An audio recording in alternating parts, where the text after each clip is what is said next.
Good everyone, and welcome to this video. And today it's a sub replay sent by Jane413, and well, today is in his BF1 and G6 as he grinded and spaded the plane obviously and did Operation Heat.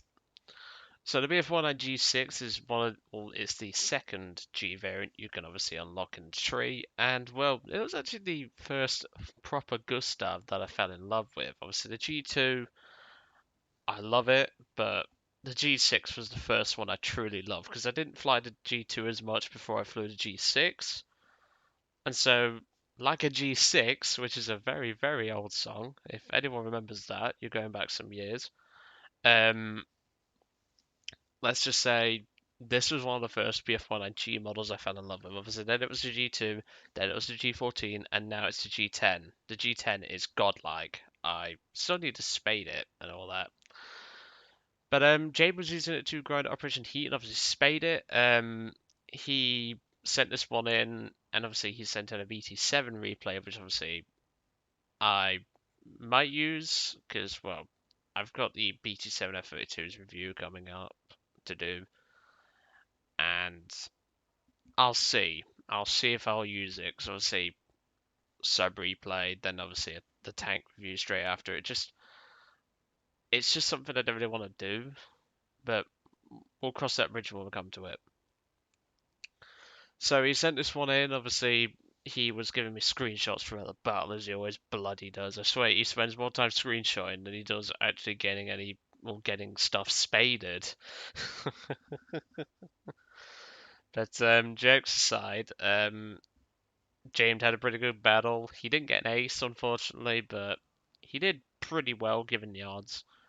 And well, this was the game that actually finished a spade for this aircraft. Obviously, you can see here we've got the 20mm gun pods on. This is how I flew it. I still need to do G10. That's tanks. I've been playing a bit of tanks. The G10, obviously, put the gun pods on. I've got about halfway through. It's a great aircraft. It comes out of the box half spaded, it feels like, compared to a G14. But even so, I'll get to work on finishing that and come up with a review at some point.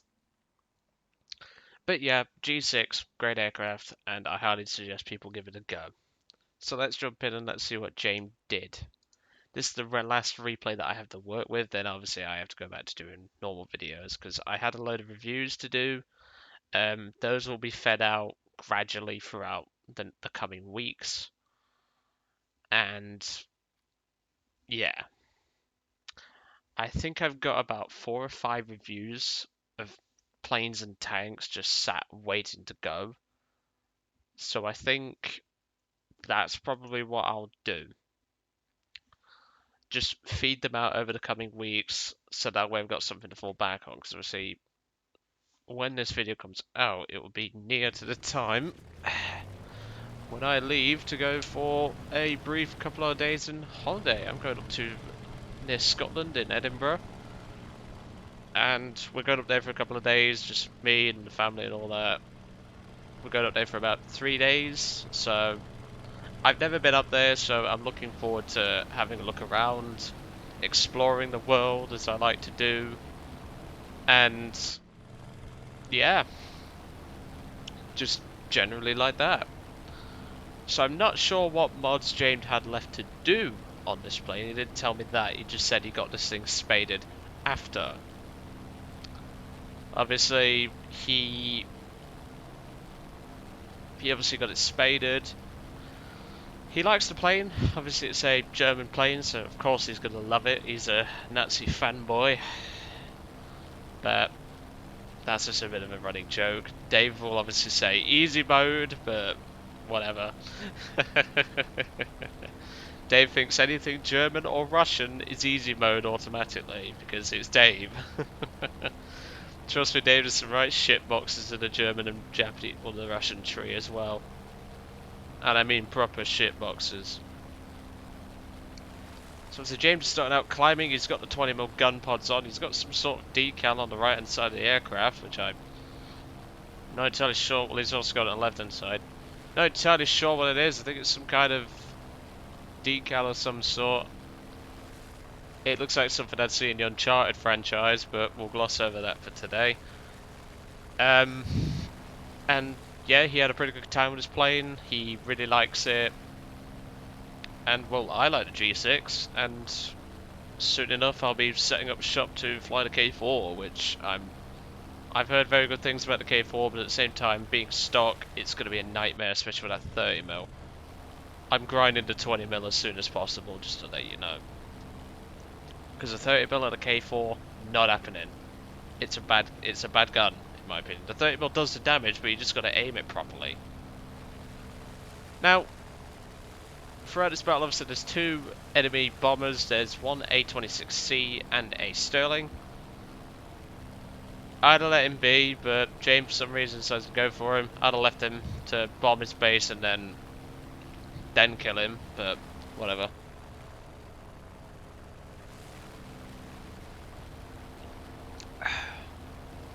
So I've done a couple of videos today, so my voice is starting to die a bit. There's a Sterling, obviously. Steel Chickens just bombed his base, even though I'd have gone for the tanks, but whatever.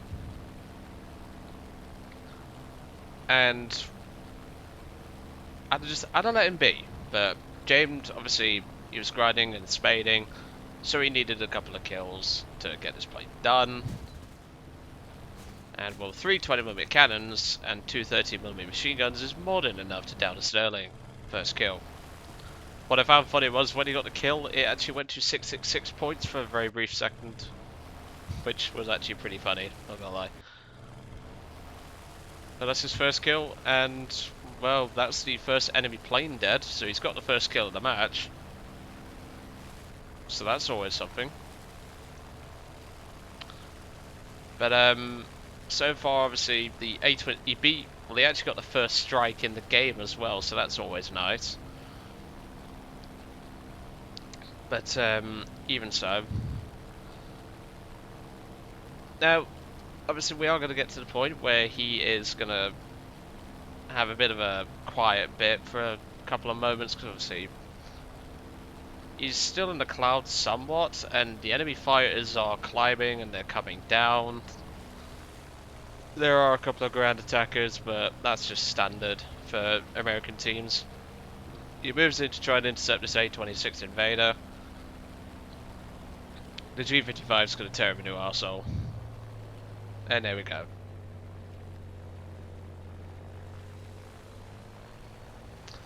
But like I say, when I first watched this replay,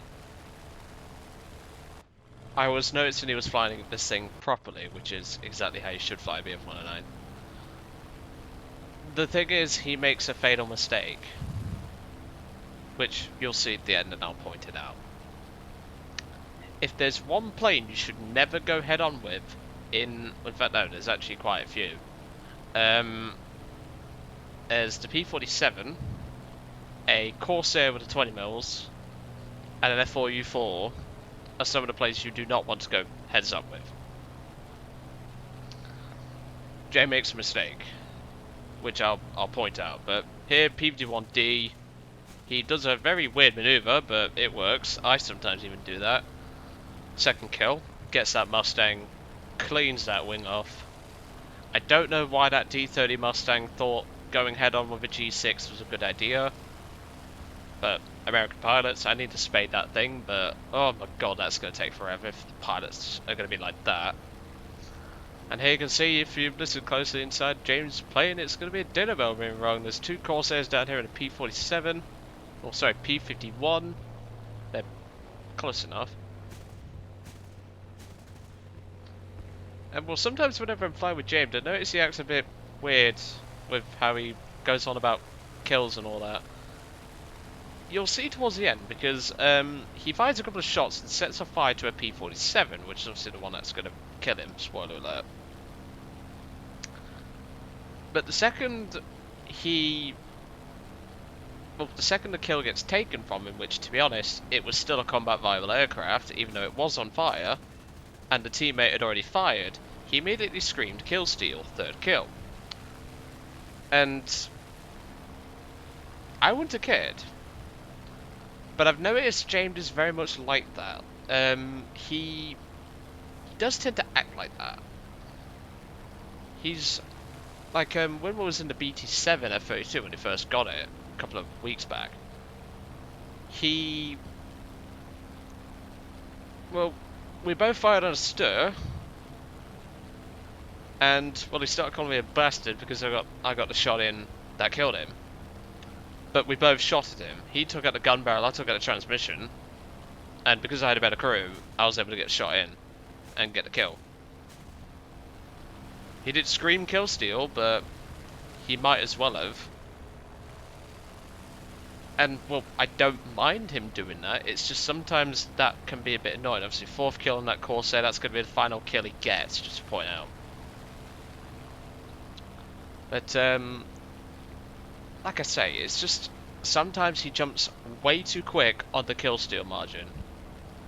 Now, again, let's head on with P47. This is just silly. Look at the P47 pilot, it's a bit brain dead. And he doesn't know what he's doing. But now that P47 has a speed on, he's just going to keep going, like you should. That's exactly how you should. But like I say, other than that, I don't really have a problem with James flying. Never really have. His tank gameplay, well, that's a whole other ball game. He's not too bad about his kill stealing there, because obviously it's tanks. It's all about getting the kills in tanks and taking out the tanks, pushing up and all that. I don't really care if my kill gets taken. I mean, if the tank is obviously crippled and that I've got it under control, that's when I'll start to get annoyed. But it's just how James is. I can't exactly change him for who he is and how he acts in game. I mean, I'm not being funny, but the first time I had him on voice chat, when I first met him and all that, he did sound like his bollocks had only dropped halfway.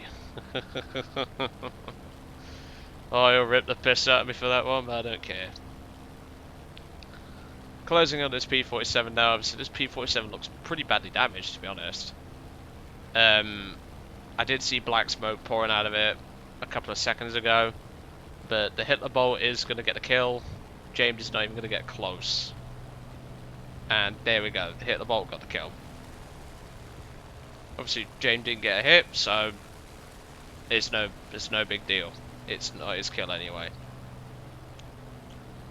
Last guy that's left is a P-47N. Very good aircraft. I really enjoyed spading it. It's just the teams are dog shit, as per usual with allied teams.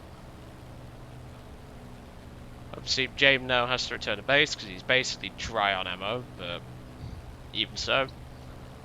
Let's jump to the end and let's see what happens, which is where James makes his fatal mistake. So, the P-47 pilot is actually at 6,000 meters, which in feet is about 18... No, is it 18,000?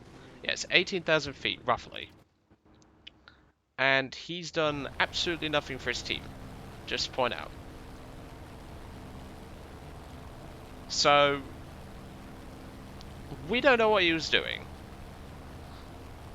but he is going to try and runway camp. He is going to try, well, not runway camp, bulge. You can see there, he is screaming it like a trooper. He's doing, well, you can look at his speed, 508. You could probably push that thing to about 530, pal. But this P-47 is screaming into the airfield. And, well, he's going to try and bulge. Obviously, James just got wheels up. He's got nowhere near enough speed to catch this P-47. G-55S moves in to help. The P-47 comes for a quick head-on with James, but Weiser decides to dodge out of the way. And one guy makes a pretty funny note in chat saying, pro gamer move. But at the end of the day, as Steel Chicken pointed out, it's better than him running away, because you get a lot of P-47 pilots. I remember once, I was spading... What was I spading? I was spading the... I think I was actually spading the G-6 at the time. Well, no. It was a G-55 Series 1, and I had to go up to 26,000 feet and chase down a P-47. I simply hovered around till he was hitting the map border, Then once he flew straight at me, obviously he turned around because of the map border. I took him out. Now James misidentifies the plane as being burning. He's not. He's just hitting the fuel tank by a bit of smoke or a bit of flak. And this is where James is going to do his fatal mistake. He's going to take a head-on with the P-47, which is just stupid. He goes for the head-on. Obviously, he's not really dodging out the way. He takes a couple of hits, but he sets one on fire. But the teammate that was already behind him had already gotten trigger down, and he was helping James. But obviously, James is going down, and that's where he puts kill steal. It was another kill steal bow. As the guy pointed out in the chat afterwards, he'd already pulled the trigger at the same time as you, so it's not a kill steal. But like I say, good game for the G6. Obviously, he did get shot down, but he got it spaded, so that's always nice. But like I say, just don't jump to the immediate conclusion it was a kill steal.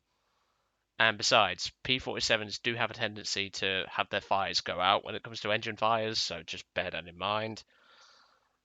But you really shouldn't have took that head on, is all I'm saying. But you're learning, and obviously as you get into the higher tier 109, such as G10, G14, etc., you'll learn that much more severely, because sometimes you'll limit your team in terms of planes, because as I covered in the BF109 tutorial guide, you saw a lot of 109 pilots going head on and just dying.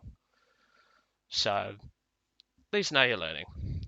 But anyway, I'll let you guys off. I hope you enjoyed today's video. And obviously, if you've got any replays you want to send to me, do send them in and I will get around to them. See you all on the next one.